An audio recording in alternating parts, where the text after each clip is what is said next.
Salut et bienvenue dans ce tutoriel où aujourd'hui je vous propose de découvrir Elasticsearch. Donc Elasticsearch, c'est un outil qui va vous permettre de mettre en place un système de recherche très complexe. Donc globalement, il se présente comme un outil de gestion de base de données. Donc dans un premier temps, on va stocker des informations et dans un second temps, on pourra les récupérer à travers des requêtes. Le gros avantage qu'il offre, c'est que les recherches peuvent être basées sur du texte et peuvent contenir des critères très poussés. En plus de cela, il va être capable d'organiser les résultats par pertinence, ce qui est évidemment très intéressant lorsque l'on souhaite créer un petit moteur de recherche. Alors, quelques spécificités de Elasticsearch avant de commencer. Donc première chose, Elasticsearch stocke les données de manière non structurée. Donc si vous êtes habitué par exemple à MySQL où vous devez créer d'abord une structure bien définie pour chacune de vos tables, sur Elasticsearch ça va être beaucoup plus simple. Vous allez pouvoir sauvegarder n'importe quoi. Donc on va avoir quand même cette notion de table et en fait de base de données de table entre guillemets vite fait, vous allez voir que ce n'est pas les mêmes termes, mais à l'intérieur de ces tables, vous allez pouvoir sauvegarder des objets. Et dans une même table, plusieurs objets peuvent avoir une structure différente. Ça ne le gênera absolument pas. Ceci étant dit, si vous voulez récupérer les résultats et faire des recherches, il faut quand même qu'il y ait une certaine cohérence. Mais vous n'êtes pas obligé de créer cette structure, comme ça peut être le cas sur MySQL. L'autre avantage qu'offre Elasticsearch, c'est que pour communiquer avec lui, ça va être très simple. On a à disposition une API REST. Donc si vous ne connaissez pas, je vous invite à aller chercher un petit peu ce que c'est sur Google avant de commencer. Mais globalement, on va juste taper des URL avec certaines méthodes et ça va nous donner les résultats.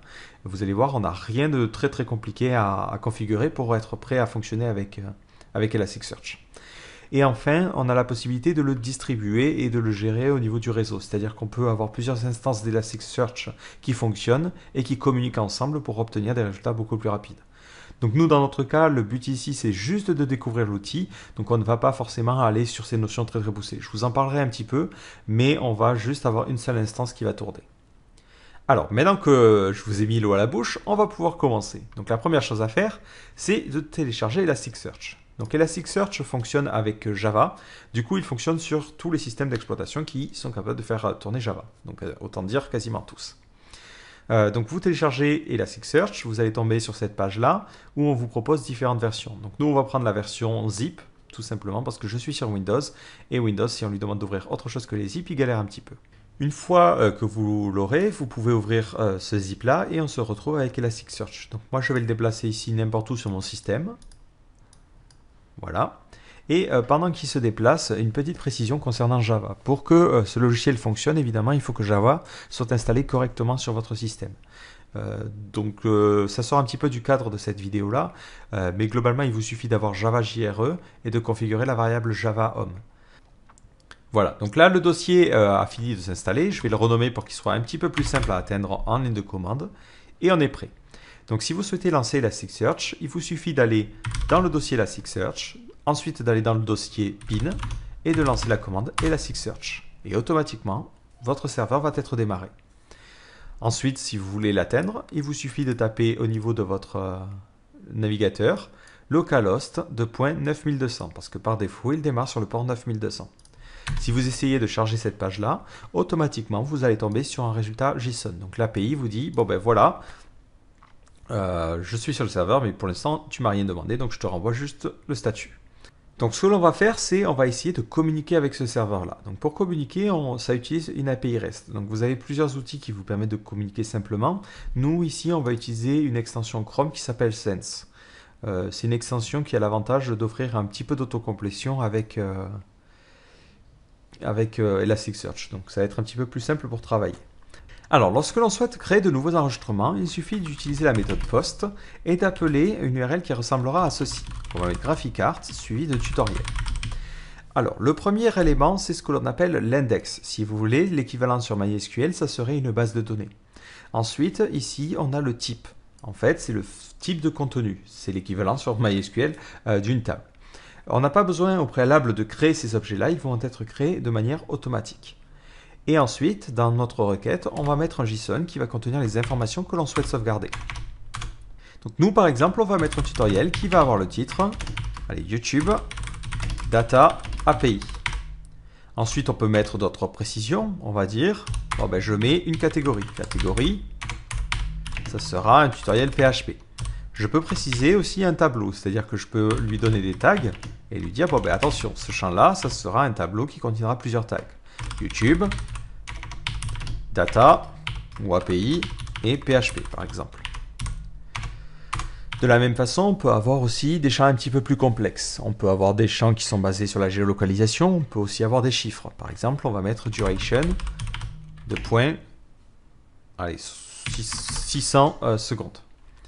Lorsque vous souhaitez sauvegarder, ben, il vous suffit d'exécuter cette requête. Donc là, hop, je l'exécute. Il était en train d'appeler le serveur et le serveur me renvoie le résultat.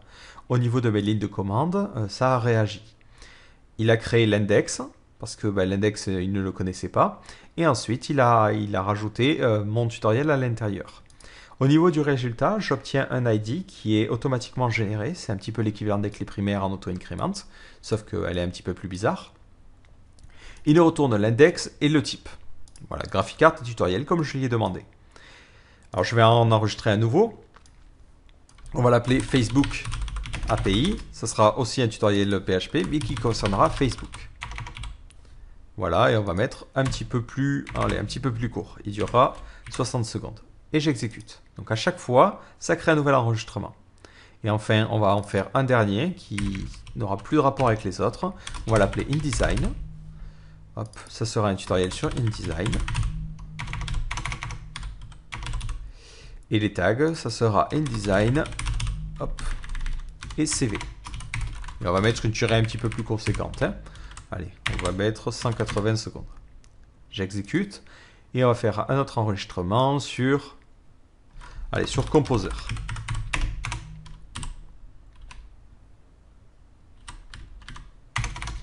La catégorie, ça sera PHP. Et là, pareil, hop, PHP, Autoload et Composer. Donc maintenant que mes enregistrements vont être faits, comment je vais pouvoir les récupérer? Si ensuite je souhaite récupérer un enregistrement, vu que je suis dans une API REST, il me suffit de faire un get /graphicart /tutoriel /l'id. Donc là, on va prendre l'id du dernier enregistrement. Si je fais ça, automatiquement, vous voyez qu'il me retourne mon enregistrement. Donc j'ai le title, la catégorie, j'ai bien le système de tag et la durée. Donc tout s'est bien sauvegardé correctement.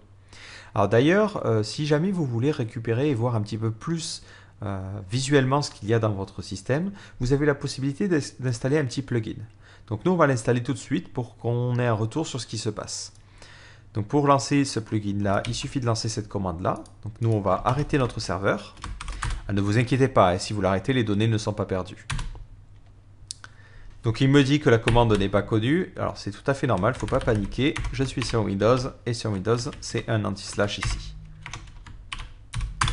Voilà, donc automatiquement ça va installer le plugin et ça va le mettre dans le dossier plugin de Elasticsearch. Donc ici j'ai maintenant le plugin Head. Alors ce plugin, si vous voulez, c'est un système un petit peu comme PHPMyAdmin qui vous permet d'avoir un retour visuel. Donc ça s'appelle Elasticsearch Head. Donc c'est vrai que j'avais préparé l'anglais, je ne vous l'ai pas forcément dit. Voilà, donc je le trouve plutôt intéressant parce que lorsque l'on débute, ça peut être cool d'avoir un petit retour visuel sur ce qui se passe. Et une fois qu'il est installé, je vais pouvoir redémarrer Elasticsearch. Automatiquement, ce plugin va être accessible sur cette URL-là. Donc maintenant, si je vais sur localhost 2.9200 et que je rajoute l'URL de plugin, vous voyez que j'ai ce petit retour visuel. Donc sur la première page, on voit beaucoup d'informations. On a d'abord l'URL de notre serveur. Donc par défaut, ça convient. On a ensuite un niveau de santé du cluster. On en reparlera juste après. Je ne veux pas forcément vous compliquer la vie. De la même façon, ici, on a une représentation visuelle du niveau de cluster, des charts et des différents nœuds. Pareil, on en reparlera, c'est beaucoup trop chiant. Ce qui nous intéresse ici, c'est le navigateur. Donc dans le navigateur, on voit qu'on a différents enregistrements. Alors d'ailleurs, je vois que j'ai enregistré 2 fois le tuto Composer. J'ai dû appuyer 2 fois sur le bouton. Donc ce que je vais faire, c'est que je clique dessus, je vais prendre l'ID, et si je souhaite supprimer un enregistrement, il me suffit de faire la même chose ici, mais j'appelle en delete. Hop. J'actualise, et il me dit, ok, j'ai bien supprimé, et si maintenant je me rends au niveau de mon plugin, hop, et que j'actualise la page, je vois bien que l'enregistrement a été supprimé. Donc on voit les différents champs, on voit les index, donc ça vous permet d'avoir une petite navigation et de voir un petit peu où vous en êtes. Voilà. Bon, c'est pas aussi poussé que PHP-MyAdmin dans le sens où vous ne pouvez pas faire d'opération. Mais ça vous offre déjà un petit retour visuel pour avoir l'état de visibilité de votre base de données. Alors une fois que l'on a créé ces enregistrements, ce que nous on veut faire évidemment, c'est faire une recherche. Donc pour faire une recherche, il suffit de taper l'API. Donc là, hop, je retourne sur Sense. Je vais aller à la ligne parce que je veux pas qu'il refasse un delete.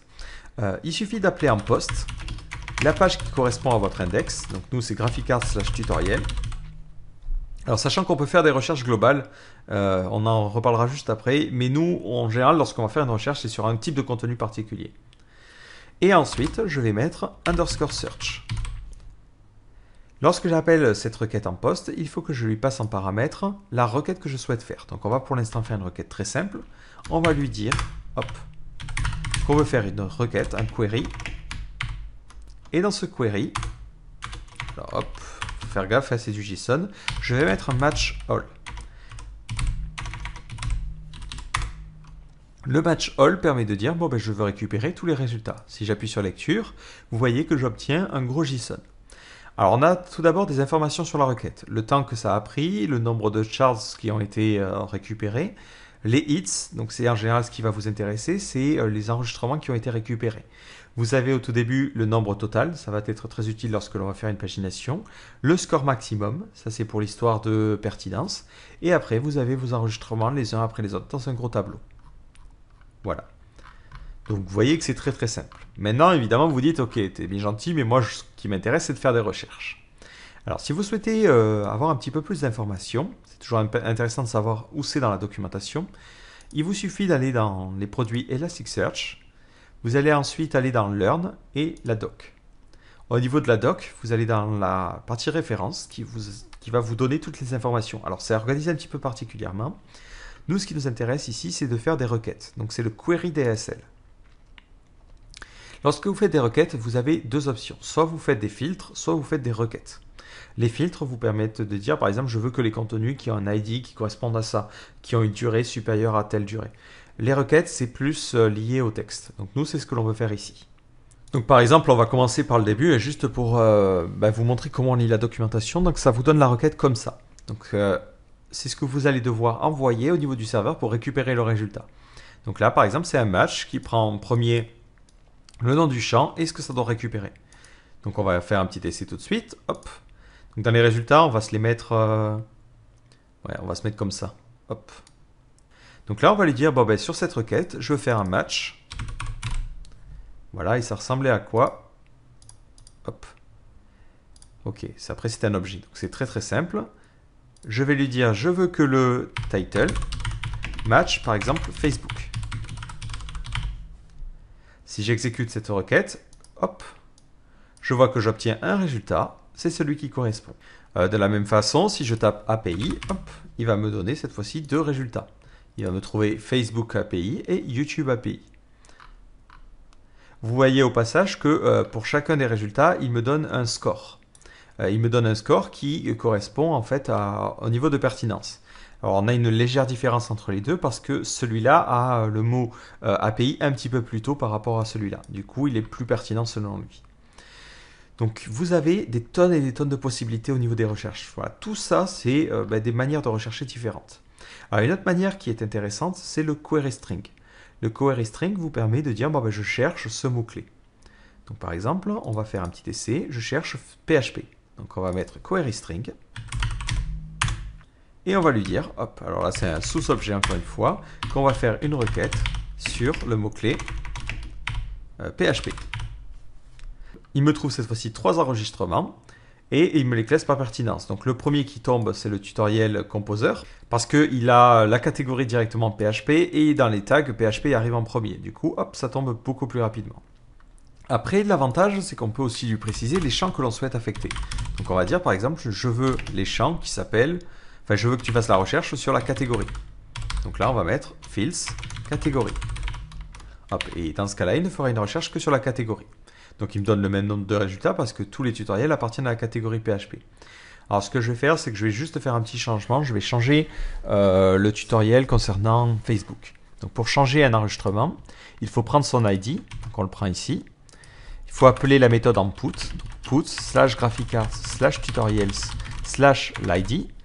Et ensuite, il faut lui envoyer en paramètre le tableau. Attention, il ne faut pas juste lui envoyer ce que l'on souhaite changer, mais il faut bien lui envoyer tout. Donc là, hop, je vais refaire un petit peu l'indentation. Donc je lui renvoie tout. Et on va mettre ça dans la catégorie Facebook. Et on va lui retirer PHP. Voilà, et j'exécute cette petite requête. Il me met à jour le résultat et je vais lui demander de refaire une recherche. Il me trouve cette fois-ci 2 enregistrements parce que Facebook n'est plus dans la catégorie PHP. Si au niveau de ce tutoriel je mets PHP à l'intérieur, hop, et que je exécute la requête, non, il me le sortira toujours pas parce que il fait bien attention que ça soit dans ce champ-là. Alors de la même façon, on peut faire des choses un petit peu marrantes avec le query string. Si vous allez dans la documentation, vous allez voir que déjà elle est très très longue, mais vous pouvez préciser des trucs un petit peu particuliers. Vous pourrez par exemple lui dire, je veux chercher que sur ce champ-là. Donc on peut lui dire, hop, ici, en retirant le fields, donc là il va chercher partout, hein. Donc il va me retourner tous les tutos, mais je veux que ceux qui ont la catégorie PHP, je peux faire catégorie de .php. Et là, hop, ça me retournera que 2 résultats. Et l'avantage, c'est qu'après, je peux lui dire, je veux aussi que le title soit composer. Et là, il me trouvera 2 enregistrements. Pourquoi? Parce que lorsque je mets un espace, lui, il comprend que c'est un OR. Donc là, il me met d'abord composer parce que celui-là, il a les 2 mots, donc il correspond mieux au résultat. Et ensuite celui-là parce qu'il a PHP dans sa catégorie. L'avantage, c'est que je peux faire des recherches très très complexes. Par exemple, je peux lui dire, et je veux aussi que le title soit composer. Alors attention, là c'est pas partiel, c'est-à-dire que si vous tapez juste compo, il ne trouvera rien parce qu'aucun ne correspond à ces 2 cas. Mais là, hop, automatiquement, si je mets composer en entier, là il trouve cet enregistrement et là il a un très très bon score vu qu'il correspond à mes 2 critères. De la même façon, vous avez aussi la possibilité de faire des recherches, ce qu'on appelle fuzzy, c'est-à-dire qu'il prend en compte le mot en partie. Si vous tapez Facebook, hop, il trouve celui qui correspond à l'API de Facebook. Si vous oubliez un O, il ne trouve aucun enregistrement. En revanche, si vous mettez la tilde, vous pouvez lui dire de faire une recherche partielle. Et là, il retrouve Facebook. Donc vous avez plus d'informations encore une fois sur la documentation. L'idée, c'est vraiment de vous présenter un petit peu l'outil. Si vous cherchez fuzzy, voilà, vous avez la possibilité de gérer aussi le niveau de fuzziness, entre guillemets, jusqu'à quel niveau il va aller chercher. De la même façon, on voit aussi qu'on a la possibilité de faire des recherches avec des guillemets, pour lui dire je veux ces mots dans l'ordre. Donc ce que je vais faire, c'est que je vais changer le tuto Facebook et mettre API Data. Voilà, histoire qu'il ait à peu près le même titre que YouTube Data API, mais avec les 2 mots inversés. Si je lui demande de chercher Data et API, forcément, vous le devinez, qu'est-ce qu'il va faire? Il va me trouver les 2 résultats. Ceci étant dit, moi je veux vraiment que ces 2 mots soient dans le bon ordre, donc je peux mettre ici, hop, un petit guillemet autour, et si je fais ça, il va me retourner qu'un seul résultat, vu qu'il cherche à tout prix à avoir ces 2 mots dans le même ordre. Voilà, c'est un petit peu comme lorsque vous faites une recherche Google. Voilà. Alors un autre détail, qu'est-ce qui se passe si je souhaite faire une recherche basée sur des nombres? Par exemple, je me dis, je veux récupérer tous les tutoriels qui correspondent effectivement à API et data, mais je ne veux récupérer que les tutoriels qui fassent moins d'1 minute. Donc dans ce cas-là, il ne faudra pas utiliser query, mais il faudra utiliser les filtres. Donc on va revenir un petit peu en arrière, hop, sur queries. Alors non, c'est sur query DSL, et on va utiliser les filtres. Donc on a pas mal de filtres intéressants, notamment tout ce qui est géodistance, c'est-à-dire que vous avez la possibilité de sauvegarder des enregistrements en lui passant un tableau qui contiendrait une latitude et une longitude. Et lorsque vous allez sauvegarder ce type d'enregistrement, vous pourrez lui dire je veux tous les enregistrements qui sont dans un rayon de 14 km par rapport à une latitude et une longitude prédéfinies. Donc c'est super intéressant si vous faites des applications basées sur la géolocalisation. Donc nous, ce qui nous intéresse, c'est de travailler sur les ranges, c'est-à-dire de dire on veut que ce soit plus grand ou inférieur à. Donc voilà comment ça fonctionne. Il faut utiliser l'index filter et ensuite lui préciser un range, sur quel champ et comment on veut organiser. Donc on va lui dire je veux filtrer les résultats, donc là on va rajouter un index juste après query, donc on va mettre filtered. Filtered.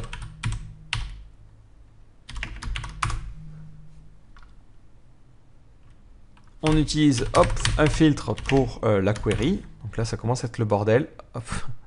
Voilà, on va tout supprimer, on va repartir. Donc je fais une requête. Dans cette requête, je lui dis que je veux filtrer, filtered.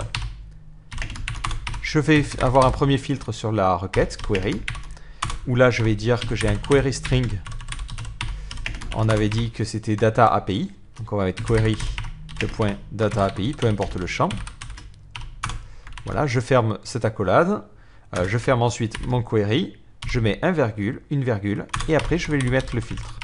Donc le filtre, on l'avait vu, c'était un filtre de type range.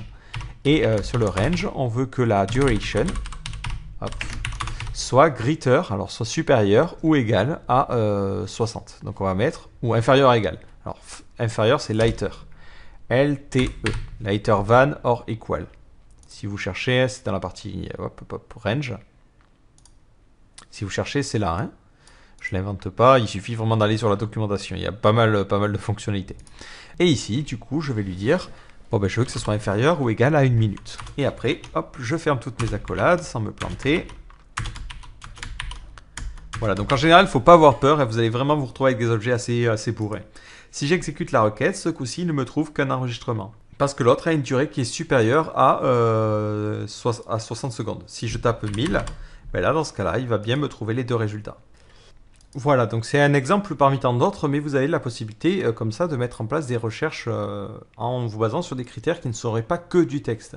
Même si c'est la base de l'Elasticsearch, on peut aussi faire des recherches poussées sur les chiffres, les durées, les temps et la géolocalisation. Donc c'est intéressant de savoir qu'on peut faire ça si jamais vous en avez besoin. Alors, une autre question que vous vous posez peut-être, c'est comment ça se passe au niveau de la pagination. Parce que vous allez voir qu'il ne va pas vous retourner des tonnes et des tonnes de résultats. On va faire un petit essai. On va faire un post. Alors, je vais retourner sur mon index pour savoir un petit peu quelle recherche pourrait me donner au moins 3 résultats. On va faire une recherche. Alors, hop, on va retourner dans le navigateur. On va remettre Facebook en PHP. Et on va mettre PHP dans le titre. Donc là, hop, je remonte en haut. Facebook API Data PHP. Et au niveau de la catégorie, on remet PHP. Et j'exécute la requête pour mettre à jour cet enregistrement. Donc imaginons, je vais récupérer tous les résultats qui correspondent à PHP. Donc là, on est reparti. On essaie de la taper à la main, histoire d'enregistrer les requêtes. Donc on fait un query. Et on lui dit ici qu'on veut un query string. Et sur ce query string, ça sera la requête. C'est vrai que c'est un petit peu rébarbatif. Data API. Ça sera plutôt PHP. Mais là, en plus, je vais pouvoir lui dire, mais attention, je veux que tu partes de l'enregistrement 0 et que tu me donnes seulement les 2 premiers enregistrements. Si j'exécute cette requête, vous voyez que ce coup-ci, j'ai bien un total à 3, mais au niveau des hits qu'il m'affiche, j'en ai 2. Donc si je veux la page suivante, il me suffit de lui dire, je veux toujours 2, mais je veux ensuite faire à partir du 2e enregistrement. Si je fais ça, il va bien me donner le 3e enregistrement. Donc l'avantage de ce système-là, c'est que Elasticsearch vous renvoie toujours le total, même si vous ne lui demandez qu'un certain nombre d'enregistrements. Donc si vous voulez construire une pagination à partir de cela, c'est très très simple, contrairement par exemple à MySQL qui ne nous donne jamais le total, on est obligé de faire un count. Ceci étant dit, si vous n'êtes intéressé que par le nombre de résultats, n'allez pas aller récupérer toute la requête pour ensuite compter. Vous avez la possibilité de faire un underscore count. Et dans ce cas-là, ça ne vous donnera juste que le nombre de résultats. Voilà. Bon, je ne sais pas dans quel cas on en aurait besoin, mais c'est vrai que ça peut être utile de savoir que l'on peut faire ça. Alors, comme je vous le disais aussi, lorsque l'on fait des recherches, on n'est pas forcément obligé de les faire. On peut carrément les faire à l'arrache ici. Si j'exécute, ça va me donner tous les enregistrements. C'est-à-dire qu'il va faire la recherche, non pas que sur une base ou une table particulière, mais carrément sur tout votre système. Lorsqu'il vous renverra les résultats, pensez qu'il vous renvoie toujours l'index et le type. Donc à partir de là, vous pouvez rechercher. Mais l'avantage, c'est que vous pouvez faire des recherches qui sont multitables. Après, attention, si vous mettez des champs, il faut effectivement que les champs correspondent d'une table entre guillemets à une autre, ou d'un type à un autre. Mais vous avez la possibilité de faire une recherche sur tout l'index et aussi une recherche sur tous les types. Bon, il faut vraiment avoir les contenus pour ça, mais ça peut être cool. Après, encore une fois, il faut qu'ils aient à peu près la même structure pour pouvoir les récupérer. Alors, je vais vous montrer maintenant quelques recherches un petit peu plus complexes, et notamment celles que j'utilise sur GraphiCart. Du coup, je vais modifier le tutoriel concernant YouTube. Donc, on va mettre cette requête-là. C'est GraphiCart /tutoriel avec un S /l'id. Et sur cet enregistrement-là, je vais récupérer toutes les informations. Et je veux juste mettre Facebook à la fin. C'est histoire de vous montrer maintenant comment on peut affiner les résultats. Facebook. Voilà. Et si je fais une recherche sur data API et Facebook. Donc celui-là tombe en premier parce qu'il a plus de résultats. Le problème, c'est que si je fais une recherche sur data et API, je tombe sur le premier, c'est Facebook API Data, et celui-là en second. Alors ça ne me convient pas très bien. Pourquoi? Parce que j'aimerais bien qu'il fasse une recherche plus poussée en disant que l'ordre est important. C'est-à-dire que si on retrouve ces mots dans le bon ordre, ça rapporte plus de points. Donc pour faire ce genre de demande, il ne faudra pas utiliser le query string, mais il faudra plutôt utiliser un match. Donc ici, on va lui dire un match. Alors je vais aller sur la documentation parce que j'ai absolument plus aucune idée de comment ça fonctionne. Donc vous faites match query et vous cherchez phrase. Voilà, c'est match phrase carrément. Bon, bah, c'est beaucoup plus simple que ce que je pensais. Donc on va y retourner, on fait match phrase. Et au niveau de cette phrase-là, on va dire, ben, on veut que ça soit data et API sur le champ title. Si j'exécute cette requête, je ne trouve plus qu'un seul enregistrement parce qu'il n'y a que YouTube Data et API qui fonctionnent. Parce que le Facebook a les champs dans le sens inverse. Donc ce que l'on peut faire, c'est utiliser des requêtes qui sont composées. Dans ce cas-là, ça se trouvera dans les bool query. Lorsque vous souhaitez faire comme ça des requêtes qui seront basées sur plusieurs critères, vous pouvez utiliser ces mots-clés. Donc le bool query vous permet de dire, bon, ben, je veux par exemple les résultats qui doivent avoir ce résultat-là, qui peuvent avoir ce résultat-là et qui ne doivent pas avoir ce résultat-là. L'avantage, c'est qu'en composant comme ça votre requête, vous allez pouvoir aller beaucoup plus en profondeur et aller récupérer des résultats qui vous semblent plus pertinents. Donc encore une fois, ça dépend de ce que vous avez besoin d'atteindre. Mais nous, par exemple, on va pouvoir ici lui mettre une requête booléenne en mettant bool. Hop. Au niveau de ce booléen, on lui dit que ça doit correspondre, c'est-à-dire qu'on doit avoir ces mots-clés. Donc là, on va mettre un must, et dans notre must, on va lui dire qu'on doit avoir un query string. Alors, on ne va pas mettre de champ, mais on veut data et API.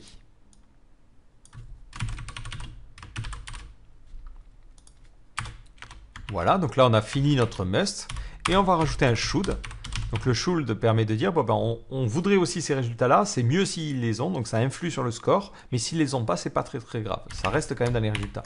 Donc là pareil, on passe un tableau, et on va mettre à l'intérieur notre petite requête. Voilà, on s'arrange pour que toute l'indentation soit bien jolie, donc c'est pour ça que je préfère utiliser cette extension-là, parce qu'on a vite fait d'avoir un bordel de code incompréhensible. Alors là, si j'exécute, il me sort une petite erreur. Là, il me manque une accolade. Donc, je vais réexécuter. Là, il me retourne bien deux enregistrements. Data API sort cette fois-ci en premier parce qu'il a les critères dans le bon ordre. Si je les inverse ici, si je mets API et data, hop, automatiquement, ben, c'est l'autre qui retombe en premier. Alors, à chaque fois que vous mettez quelque chose dans le should, évidemment, ça va diminuer les critères plus ou moins. C'est-à-dire que par exemple, si on rajoute au niveau des requêtes, hop, alors on va rajouter un objet et on va mettre un query string. Donc là, hop, non, je veux pas de booléen, je veux un query string. Query string. Si dans ce query string, on veut que le titre corresponde pile poil, donc on va mettre un title, non, c'est query. Title de point YouTube, vous voyez que ça influe vraiment beaucoup sur les scores. C'est-à-dire que celui-là a un bon score, mais celui-là a du coup son score beaucoup plus pondéré parce qu'il ne contient pas YouTube à l'intérieur. De la même manière, vous pouvez booster, suivant ce que vous souhaitez, tel ou tel résultat. Vous pouvez lui dire, celui-là, il compte vraiment beaucoup plus. Donc vous pouvez mettre un boost de 5. Si vous faites ça, ce score, lui, il ne va pas trop bouger. Par contre, celui-là, il a été encore diminué parce que il ne correspond pas à ce critère-là. Donc vous pouvez donner un niveau d'importance suivant chaque critère. Par exemple, ce que j'aime bien faire, c'est utiliser le système de recherche fuzzy. Donc si vous cherchez fuzzy, il y a plusieurs trucs. Nous, on va faire un fuzzy like this. Donc qui permet de faire des recherches approximatives. Le problème de ces recherches approximatives, c'est que du coup, elles pourraient taper des recherches qui ne correspondent pas du tout. Donc si par exemple, je mets ici un fuzzy underscore like this, hop. Ensuite au niveau des champs, donc on va mettre fields, on va taper juste le champ title, histoire de ne pas aller faire des trucs trop compliqués. On va mettre un nombre de termes maximum pas trop haut, on va mettre 5. Et enfin, on va booster, mais on peut booster de manière négative en faisant un 0.5, en disant, bon ben finalement, ça, on n'en veut pas non plus, on veut pas que c'est une importance trop importante. Et au niveau du champ, c'est le like text, on va chercher sur Facebook, Facebook sur lequel on va oublier un O. Et hop, je mets la petite virgule. Si je réexécute, bah, ça va me donner de toute façon les deux résultats. Je suis complètement con parce que les deux ont Facebook à l'intérieur. Mais hop, si je modifie et que bah, celui-là sur YouTube, je retire le Facebook. Hop. Et donc je réexécute la partie avec ma recherche méga complexe. Même si celui-là a l'avantage de correspondre à la recherche Facebook, bah, ça a moins d'influence que ce résultat-là. Donc ça lui donne moins d'importance.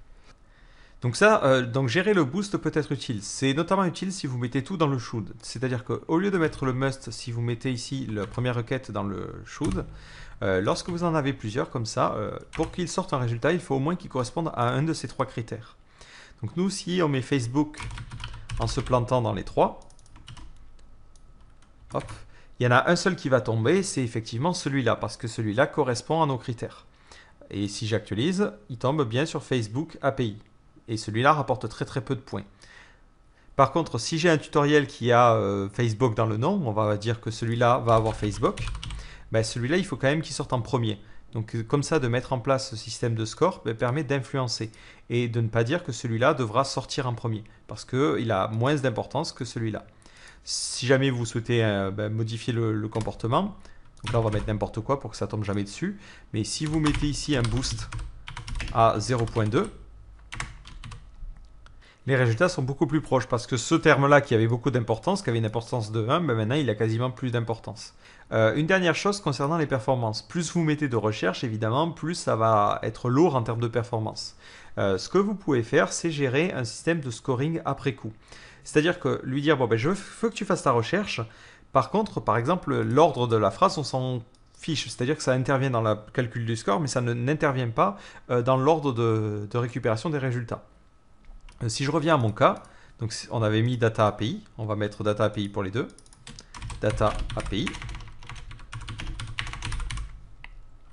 Si je fais ça, forcément, celui-là tombe en premier parce qu'il les a dans le bon ordre. Le problème, c'est que cette requête-là peut prendre beaucoup de temps parce qu'il doit chercher les mots, voir à quelle distance ils sont les uns les autres par rapport à la phrase. Et dans tous les cas, ça n'a pas d'importance sur les résultats. C'est-à-dire que même s'ils ne sont pas dans le bon ordre, je vais quand même les récupérer. Ça a une importance seulement lors du calcul du score. Donc ce que je peux faire, c'est supprimer ce petit morceau-là.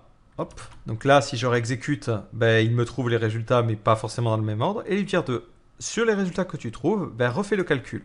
Donc là, on peut mettre rescore. Et sur la partie rescore, de refaire la petite requête. Donc l'avantage, c'est qu'il ne fera cette sous-requête-là. Donc c'est là, hop, rescore query.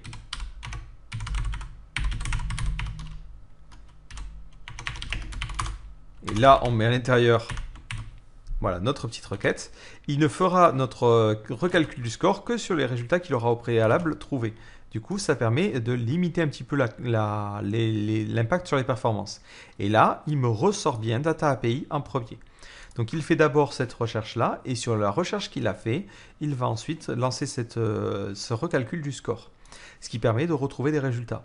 Et ce que l'on peut faire, c'est lui dire, par contre, tu vas prendre tous les résultats précédemment, mais tu vas prendre les 50 premiers, donc ceux qui déjà correspondent à tous ces critères-là, qui sont bien organisés. Et sur les 50 premiers, tu vas affiner encore plus le score avec cette condition-là.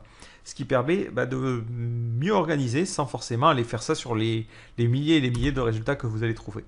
Ce qui vous permet évidemment de gagner en performance et du coup d'avoir des recherches beaucoup plus rapides. Voilà, donc je pense avoir fait un petit tour de ce que je voulais vous montrer au niveau des requêtes. Mais ce qu'il faut retenir, c'est que c'est vraiment un outil qui est très très complet. Il y a beaucoup de choses à apprendre. Malheureusement, je ne peux pas vous faire une vidéo où je vais vous lire l'ensemble de la documentation. Ça serait beaucoup trop chiant et rébarbatif. Le mieux, c'est d'aller sur la documentation et suivant vos besoins, d'adapter votre requête. On va finir sur deux petites choses. Une première chose, c'est la possibilité de faire des enregistrements multiples. Ça peut être utile de faire plusieurs enregistrements, en tout cas au démarrage par exemple, et d'enregistrer plein de tutos à la fois. Si vous voulez faire ça, vous avez la possibilité d'appeler sur l'API la fonction _bulk. Cette fonction vous permet d'insérer plusieurs enregistrements. En premier, on va devoir lui mettre les en-têtes. Les en-têtes, ça correspond à tout ça. Donc nous, par défaut, on veut créer de nouveaux enregistrements, donc les en-têtes, on ne les connaît pas, donc on va mettre index. Et pour l'index, on va lui dire, bah non, je ne le connais pas. Ensuite, on va mettre notre premier enregistrement. Donc là, on va mettre title test 1. Voilà. L'avantage, hein, c'est que vu que ça utilise des objets, on n'est pas obligé d'avoir le même schéma à chaque fois. Et à chaque fois, vous allez comme ça multiplier les enregistrements en mettant toujours l'entête en premier, suivi ensuite de l'objet. Si j'exécute cette requête-là, automatiquement, vous voyez qu'il crée plusieurs enregistrements en une seule fois. Donc ça peut être intéressant si vous avez envie d'enregistrer plusieurs données à la fois. De la même manière, si vous souhaitez supprimer tout un index, vous pouvez appeler en delete. Alors il faudra faire évidemment attention à faire ça. Supprimer comme ça, et automatiquement ça supprimera tous les tutoriels. Si je regarde au niveau de mon système, c'est dans la partie aide, si je reviens dans la partie navigateur, je ne vois que je n'ai plus rien dans mon index. Après évidemment je peux en recréer. D'ailleurs c'est ce que l'on va faire. Et hop là automatiquement je vais les récupérer. D'ailleurs tant que je suis sur ce système là, on va parler de ce que représente ce petit chiffre en jaune et l'aperçu. Alors vous avez la possibilité de configurer Elasticsearch dans le dossier donc config, vous avez un fichier YML. Ce fichier YML, si vous l'ouvrez, on va l'ouvrir avec Sublime Text, il vous permet de configurer tout le fonctionnement d'Elasticsearch. Donc là vous voyez que tout est commenté parce qu'il utilise la configuration par défaut. Notamment ce qui peut être intéressant de décommenter, c'est le node name. Lorsque l'on a démarré Elasticsearch, par défaut il nous a assigné un nom complètement aléatoire. Donc là, on peut lui donner un nom particulier. Ce nom est important parce qu'on va pouvoir, comme ça, greffer plusieurs versions d'Elasticsearch. Là, par exemple, on va dire, ah bah tiens, ce node, il va s'appeler GraphiCart. Je sauvegarde, je coupe Elasticsearch. Ouais, je suis sûr. Et je le relance. Je vais réactualiser ma partie, mon plugin. Donc là, je vois bien qu'il y a GraphiCart et j'ai gardé mon index. On a aussi la possibilité de changer ce que l'on appelle, alors si vous cherchez dans Charts, vous avez ces deux informations qui sont importantes. Le nombre de charts, c'est le nombre de workers que vous allez avoir. Donc par défaut, vous avez 5 workers, c'est-à-dire que lorsqu'une donnée est sauvegardée, elle est sauvegardée sur un de ces blocs-là. En plus de cela, on a précisé que l'on a un nombre de répliques de 1. C'est-à-dire que lorsqu'il va démarrer Node, il va essayer de dupliquer chacun de ces charts. Si jamais on a des erreurs ou des problèmes, ça permettra de corriger les problèmes. Donc c'est pour ça qu'on a cette configuration par défaut. Le problème, c'est que notre node ne peut tenir que 5 charts. Du coup, ici, il assigne les 5 charts primaires et les 5 répliques, il ne sait pas où les mettre parce qu'on n'a aucune autre instance qui est en train de fonctionner. Donc pour corriger ce problème-là, vous avez plusieurs solutions. Soit vous désactivez le système de réplique, soit ce que vous pouvez faire, c'est avoir plusieurs instances d'Elasticsearch de lancer. Donc évidemment, l'intérêt, ce n'est pas de les lancer sur le même serveur, parce que si vous avez un disque dur qui crève, c'est pas terrible. Mais là, on va faire ça comme ça. On va aller se rendre dans le dossier site, lab, Elasticsearch, bin, et on va relancer une instance. Si j'actualise, je vois qu'il n'a plus de problème, parce qu'il y a mes 5 charts primaires qui sont sur le premier serveur, et vu que j'ai démarré une nouvelle instance qui a le même nom, le même node name, il va pouvoir créer ces duplicata. Et automatiquement, ça va fonctionner. D'ailleurs, si vous voulez voir le truc en progression, je trouve ça plutôt intéressant. Vous laissez toujours l'instance primaire de lancer, vous relancez la nouvelle et vous actualisez un petit peu. Et vous allez avoir l'allocation des charts qui va se faire au fur et à mesure. Voilà, donc vous voyez la nouvelle instance. Et elle récupère au fur et à mesure les réplications. Et après, elle est prête à fonctionner. Donc voilà à quoi correspond ce nombre en vert. Donc par défaut, si vous laissez la configuration par défaut, vous allez avoir 5 charts sur votre serveur primaire, plus une réplique. Réplique qu'il ne pourra pas faire parce qu'il ne peut les envoyer nulle part. Et du coup, vous allez avoir un niveau de santé jaune, entre guillemets, et 5 charts sur 10 qui sont alloués. Voilà à quoi correspond ce chiffre. Après, là, c'est de la configuration un petit peu plus poussée si vous voulez mettre en place un système de recherche qui est bulletproof. Ceci étant dit, si vous avez juste besoin de mettre en place une petite recherche sur votre site, vous n'avez pas forcément besoin de faire une réplication très poussée et compagnie, vu que les données, dans tous les cas, vous les avez sur votre serveur principal.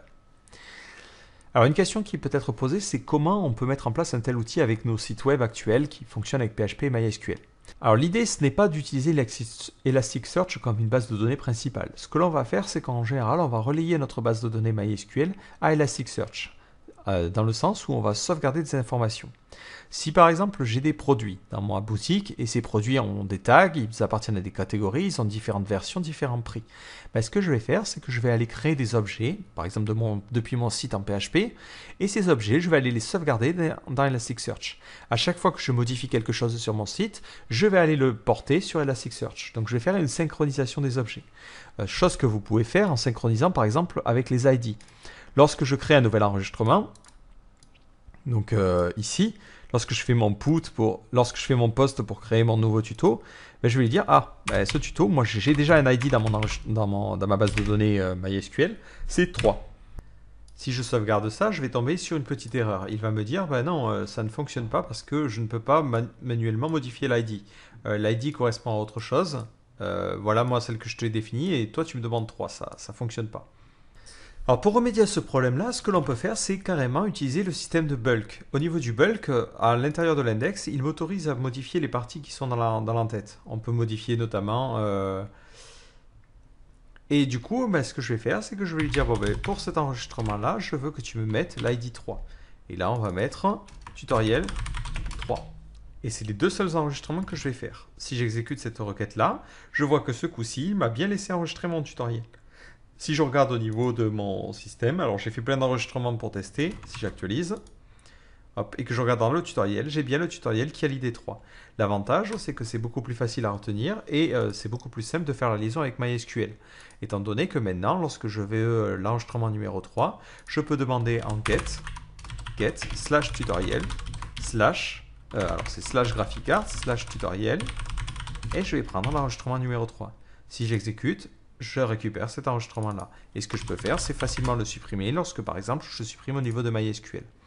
Donc, si vous souhaitez mettre en place ce système de recherche, ce qu'il va falloir faire, c'est construire un objet qui contiendrait que les infos importantes. Et vous n'allez pas tout envoyer à Elasticsearch, ça serait beaucoup trop lourd. Vous allez envoyer le titre, vous allez envoyer une liste de tags sous forme d'un tableau, par exemple. Vous allez envoyer la liste des catégories. Si jamais vous avez plusieurs versions, vous pouvez le mettre pareil, soit faire plusieurs enregistrements, soit créer un tableau. Et vous allez comme ça vous construire un objet. Cet objet, vous allez ensuite le sauvegarder sur Elasticsearch et lorsque vous l'aurez sauvegardé, vous allez pouvoir ensuite le récupérer. Et vous ferez comme ça la synchronisation. Donc si vous utilisez un framework, c'est très très simple. Si par exemple vous utilisez Ruby on Rails, vous avez, je crois que ça s'appelle Elasticsearch. Alors c'est Elasticsearch Model. Qui vous permet de faire automatiquement la synchronisation. C'est-à-dire que dès que vous allez créer un enregistrement ou modifier un enregistrement, il se chargera de l'appliquer. Voilà, il se chargera automatiquement de l'appliquer au niveau de votre base Elasticsearch. Donc, il permet de faire la liaison sans que vous ayez quoi que ce soit à faire. Si vous utilisez d'autres frameworks, avec PHP, Laravel ou autre, il vous suffit d'aller greffer sur les événements de création, de modification et de suppression d'un enregistrement, la synchronisation avec Elasticsearch. Et automatiquement, comme ça, vous allez avoir les deux bases de données qui vont être synchronisées.